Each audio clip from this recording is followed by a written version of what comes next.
नमस्कार। कैसे हैं आप लोग। WPL का जो मैच नंबर 7 है आज का, वो एमआई मुंबई वर्सेस बेंगलोर के बीच में खेला जाएगा, यानी एमआई और आरसीबी के बीच में। अब देखिए, स्टेडियम बदल गया है, पिच बदल गई है और संभावित है कि कुछ प्लेयर भी बदले जाएंगे। तो अगर स्टेडियम की बात कर लें तो ये जो आज का मैच है वो पी चिदम्बरम स्टेडियम बेंगलोर में खेला जाना है। और यहाँ की जो पिच होती है वो बैट्समैन को थोड़ा बैट्समैन के लिए अच्छा होती है, बैटिंग के लिए अच्छी पिच होती है। और स्टेडियम की बात करें तो ठीक ठाक स्टेडियम है, और डायमेंशन की बात करें तो 60 से 65 मीटर का जो डायमेंशन है बाउंड्री लाइन का यहाँ पे है। तो अगर मैच की बात कर लें तो आरसीबी और एमआई का जब जब भी मुकाबला हुआ है बहुत ही रोमांचक मुकाबला हुआ है, क्योंकि दोनों ही टीमें ज़बरदस्त हैं। आरसीबी की ओर से देखें, एमआई और आरसीबी की अगर तुलना कर लेते हैं, इसके पिछले जितने मैच हुए, पिछले 5 मैचों की अगर हम बात कर लें तो देखिए 3 बार मुंबई ने जीता है और 2 बार आरसीबी ने जीता है। सभी लोग यहाँ तक ज़्यादातर लोग जो सोच रहे हैं कि 160-170 रन के ऊपर रन बनेगा, लेकिन पिछला जो रिकॉर्ड कहता है कि 150 के नीचे ही जब भी हुआ है मैच इन दोनों का, तो 150 से तक ही रन बने हुए हैं। पिछले 5 मैचों की अगर हम तुलना कर लेते हैं तो पहले मैच में आरसीबी पहले बल्लेबाजी करते हुए 135 रन बनाई 6 विकेट पे, और मुंबई चेज कर रही थी और चेज नहीं कर पाए, 130 रन बनाई 6 विकेट पे। और दूसरे मैच में हुआ क्या, मुंबई पहले बैटिंग करने आई, 113 रन पे ऑल आउट हो गई, और उसके बाद आरसीबी आराम से चेज कर ली 115 पे 3 विकेट खो के। और उसके बाद फिर देखेंगे, फिर पहले बेंगलोर बल्लेबाजी करती है और 131 रन बनाती है 6 विकेट पे, जिसको आराम से एमआई चेज कर जाती है। उसके बाद फिर जो चौथा मुकाबला होता है उसमें फिर ये 125 रन बेंगलोर बनाती है 9 विकेट पे, और एमआई उसको भी आराम से 129 रन 6 विकेट पे चेज कर जाती है। और उसके बाद पहले बल्लेबाजी करते हुए आरसीबी फिर बनाती है 155 रन 10 विकेट पे, जिसको एमआई आराम से चेज कर जाती है 1 विकेट के ही नुकसान पे। तो यहाँ पे देखिए, जब दोनों का मैच हुआ है तो कहीं ना कहीं समझेंगे कि मुंबई का पलड़ा भारी है। आरसीबी जीतने 2 मैचों जो जीती भी है तो बहुत कम ही अंतर से जीती भी है, तो मुंबई का पलड़ा भारी रहेगा। लेकिन ठीक है, आरसीबी की भी जो टीम है वो इस साल ज़बरदस्त है। ये जो जितने भी मैचेस हैं वो इस साल के पहले के मैचेस हैं। और अब देखिए, स्टेडियम बदल गया है लेकिन वुमेंस क्रिकेट की कहानी वही रहेगी। टॉस जीतेंगे, यहाँ पे भी वही हाल होगी। पिछले वीडियो में भी मैंने बताया था, पिछले मैच में भी टॉस जीते हो मैच जीतो, यहाँ भी वही कहानी रहेगी। टॉस जीतेंगे, पहले फील्डिंग करेंगे। 100% है, जो भी टीम टाइप पहले टॉस जीतेगी वो पहले फील्डिंग ही करेगी। और क्योंकि यहाँ पे चेजिंग करना इन दोनों की जब जब तुलना हुआ है तो देखने को हुआ है चेजिंग थोड़ी आसान हो रही है।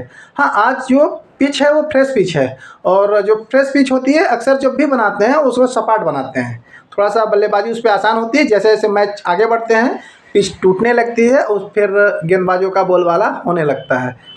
तो देखेंगे और जैसा पिच रहेगा, और पिच रिपोर्ट 7:05 तक आ जाती है, जिसको टेलीग्राम चैनल पे बता दिया जाएगा। इसलिए टेलीग्राम से जुड़ जाइए और वीडियो के अनुसार ही टीम बनाइए, जिससे आप एक अच्छी मेगा रैंक में एक अच्छी रैंक लाने में आपको सहायता प्राप्त होगी। दोनों टीमों की अगर बात कर रहे हैं तो देखिए, आरसीबी में स्मृति मंदाना है, पिछला मैच ज़बरदस्त खेल के आई हैं और अच्छी बल्लेबाज भी हैं, बताया भी है, टेक्निकली स्ट्रांग है। हाँ, आप सी और बीसी के लिए जा रहे हैं तो थोड़ा सा आज रुक जाइएगा, क्योंकि नॉर्मली पिछले मैच में भी देखेंगे 29 रन पे इनका कैच छूटा था। और एमआई के जो फील्डर्स हैं थोड़े ठीक ठाक हैं, इसलिए अगर उनको मौका मिलेगा तो वो ऐसा कैच जल्दी छोड़ेंगे नहीं। उसके बाद आती हैं डिवॉर्ड्स, ये खिलाड़ी बढ़िया हैं, देखिए आप इनको रख सकते हैं। इन दोनों में से आप दोनों को रख सकते हैं, लेकिन सी और बीसी से थोड़ा सा दूरी बना के रखिएगा आज।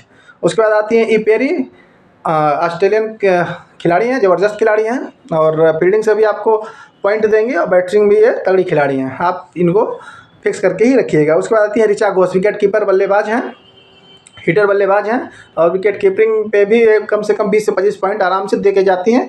नॉर्मली 10-15 रन भी बना देंगे तो 40 से 45 पॉइंट हो जाएगा, जो कि आपका एक सेफ ड्रीम टीम में एक सेफ खिलाड़ी के तौर पे काम हो जाएगा। उसके बाद आती हैं रागिनी बिष्ट, देखिए यदि इनको रखना कब भैया मैं बता दे रहा हूँ, यदि बेंगलोर पहले बल्लेबाजी करने आती है तब आप इनको, जब भी आप स्मृति मंदाना, डिवॉर्ड, इन दोनों को जब आप ड्रॉप करिएगा उस कंडीशन में आप राघवी बिष्ट को रख सकते हैं। क्योंकि पिछला जितने मैच हुए उसमें देखने को क्या मिला है कि वो पावर प्ले में 1 विकेट जा रहा है, लेकिन पावर प्ले में जितने भी जो भी बल्लेबाजी करने आ रहा है वो इतना धुआंधार खेल रहा है कि वो आराम से ड्रीम टीम का हिस्सा बन जा रहा है।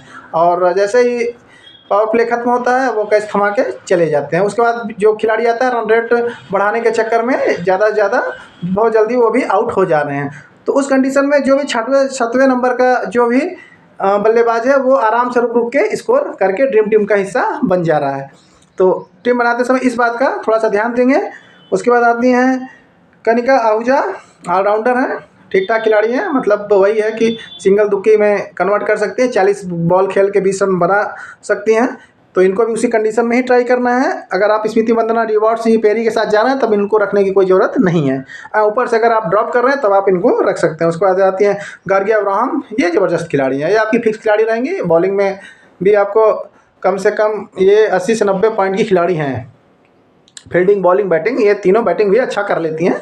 अगर नंबर आएगा तो आराम से 20, 25, 30 रन इनसे उम्मीद की जा सकती है। उसके बाद आती है किम ग्रॉथ, 4 ओवर पूरा फेंक रही हैं। नॉर्मली 1 से 2 विकेट की खिलाड़ी हैं, 1 विकेट खिलाड़ी हैं और कैचिंग पोजीशन पे रहती हैं, लॉन्ग ऑन लॉन्ग ऑफ पे रहती हैं। 1 कैच की उम्मीद इनसे की जा सकती है। तो नॉर्मली 40 पॉइंट की ये खिलाड़ी हैं। देख लीजिएगा अगर आपके ड्रीम टीम में 40-45 पॉइंट जो है वो सेव बन रहा है तो आप इनको रख लीजिएगा। उसके बाद आती हैं एकता बिष्ट, ज़बरदस्त खिलाड़ी हैं, ये भी अच्छी खिलाड़ी हैं, 4 ओवर पूरा करती हैं, नॉर्मली स्पिन करती हैं। तो इनको देखिए क्या है कि आरसीबी में जो मेन बॉलर है उनको आदमी थोड़ा सा रोक के खेलता है। जो पार्ट टाइम बॉलर हैं जैसे ये सब बॉलर हैं, इनको आदमी क्या होता है रन रेट तेज़ी से खींचने के चक्कर में अपना कभी कभी विकेट गंवा देता है। तो ऐसे खिलाड़ियों को गुच्छों में भी विकेट मिल जाते हैं। तो नॉर्मली तो लेके ही चलेंगे, अल्टरनेट कर लीजिएगा। उसके बाद आती हैं जोशिका, ये 2 ओवर कर रही हैं, चाहे तो ड्रॉप कर सकते हैं। उसके बाद आती हैं रेणुका सिंह, 4 ओवर पूरा कर रही हैं। लेकिन बेंगलोर का मैं रिकॉर्ड बता रहा हूँ कि अगर ये पहले फील्डिंग बॉलिंग करने आएंगे तब तो आप इनको रख लीजिएगा, सेकंड में आप ड्रॉप कर दीजिएगा। तो कुछ खिलाड़ियों को तो ड्रॉप करना ही पड़ेगा आपको। अगर आप 49 रुपये अपना सेव करने के चक्कर में पड़ेंगे तो कभी भी आप मेगा लीग नहीं जीत सकते। मेगा लीग तभी जीता जाता है जब आपको रिस्क लेना आता है, और जिन्होंने भी रिस्क लिया है वही मेगा लीग में एक अच्छी रैंक लाए हुए हैं। उसके बाद एमआई की अगर हम बात कर लेते हैं तो एमआई की ओर से एच मैथ्यूस हैं, ये ज़बरदस्त ऑलराउंडर हैं, 4 ओवर पूरा कर रही हैं और बैटिंग भी करती हैं और फील्डिंग भी हैं, ज़बरदस्त खिलाड़ी हैं। और ये इनको आप फिक्स कर लीजिएगा। उसके बाद आती हैं यास्का भाटी, देखिए ओपनिंग में उतर रही हैं पावर प्ले में, यदि 10-15 रन बना लेती हैं, 1-2 कैच पकड़ लेती हैं तो 40 से 45 पॉइंट हो जाते हैं। तो ड्रीम टीम में कहीं ना कहीं ये लास्ट मोमेंट पे आ ही जाती हैं। नाम ये 15-20 रन की ही खिलाड़ी हैं। और उसके बाद आती है यन सीवर ब्रॉन्ट, ये ज़बरदस्त खिलाड़ी हैं, 3 से 4 ओवर पूरा कर रही हैं और सी और वीसी की दौड़ में सबसे आगे है, खासकर कैप्टन की दौड़ में ये सबसे आगे है। और नॉर्मली 60 से 70% लोगों की कैप्टन भी होंगी। तो इनको आप ड्रॉप करने की ना सोचिएगा। और पिछला मैच में भी हमने देखा था इनको बैटिंग करते हुए क्या शॉट लगा रही थी और ज़बरदस्त फॉर्म में भी हैं। हरमनप्रीत कौर इसके बाद आती हैं। अगर आप यास्का भाटी को ड्रॉप करते हैं तो उस कंडीशन में आप हरमनप्रीत कौर को आप रख लीजिएगा। यहाँ पे इनका रिकॉर्ड देखिए अच्छा है, 2 मैच खेला हुआ है और दोनों जब भी बेंगलोर से खेला है उन्होंने 50 रन लगाया हुआ है। तो आप कहीं ना कहीं इनको यूनिक टीम में आप वीसी तक ट्राई कर लीजिएगा, हाँ कैप्टन से थोड़ा दूर रखिएगा। और उसके बाद आती है एमला खैर, देखिए एमला खैर मैं शुरू से ही कहता हूँ कि ये न्यूजीलैंड की खिलाड़ी है और ज़बरदस्त खिलाड़ी है, ऑलराउंडर, दुनिया का कोई भी पिच हो ये 1 से 2 विकेट आराम से मार जाती हैं। और इनको अगर मारने गए तब से 3 से 4 विकेट प्राप्त कर ले जाएंगी। अगर ये फर्स्ट बारी में बॉलिंग कर रही हैं तो आराम से आप इनको वीसी तक जाइए, कैप्टन भी आप बना सकते हैं। क्योंकि यहाँ पे भी ये नॉर्मली बैटिंग भी कर लेती हैं और बैटिंग में अगर फर्स्ट पारी में एमआई बैटिंग कर रही है तो इनका अगर नंबर आता है तो 20-25 रन आप इनसे उम्मीद कर सकते हैं। तो पिछले मैच में भी हम लोगों ने इनको वीसी ट्राई किया था और इस मैच में भी ये वीसी के हकदार हैं। और चाहे तो आप एन सीवर ब्रॉन्ट को वीसी बना के इनको कप्तान बना सकते हैं, यूनिक टीम की तरह थोड़ा सा हट के।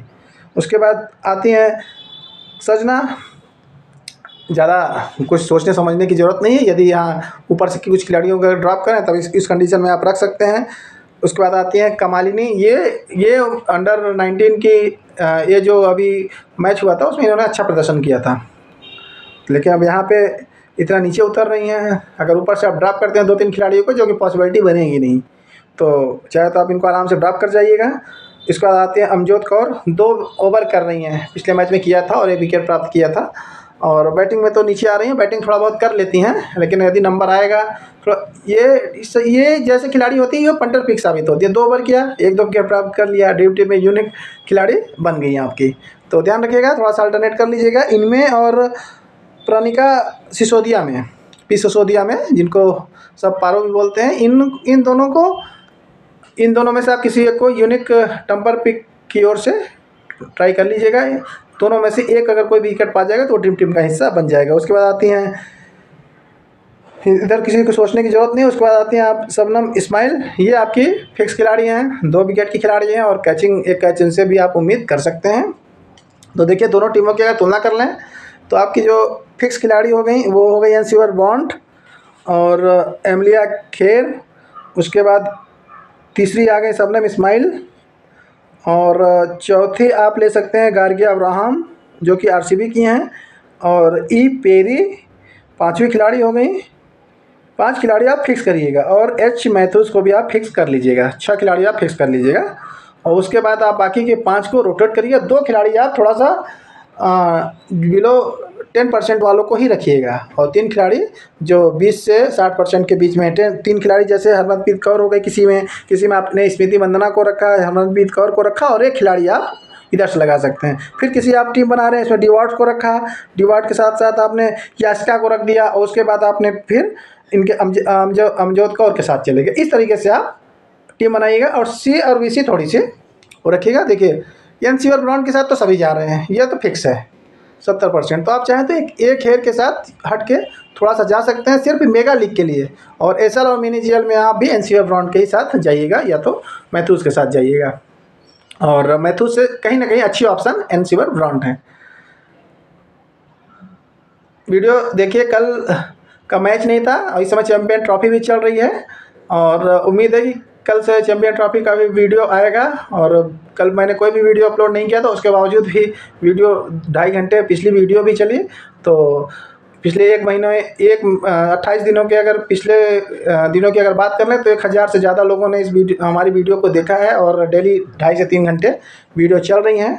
तो अच्छा लग रहा है और इसी तरीके से प्यार बना के रखिए और चैनल को ज़्यादा से ज़्यादा शेयर करिए, सब्सक्राइब करिए, फॉलो करिए, जिससे हमें भी वीडियो बनाने में उत्सुकता होती रहे और अच्छी जानकारियाँ खोज के मैच के प्रति और आप लोगों के सामने रखते रहें।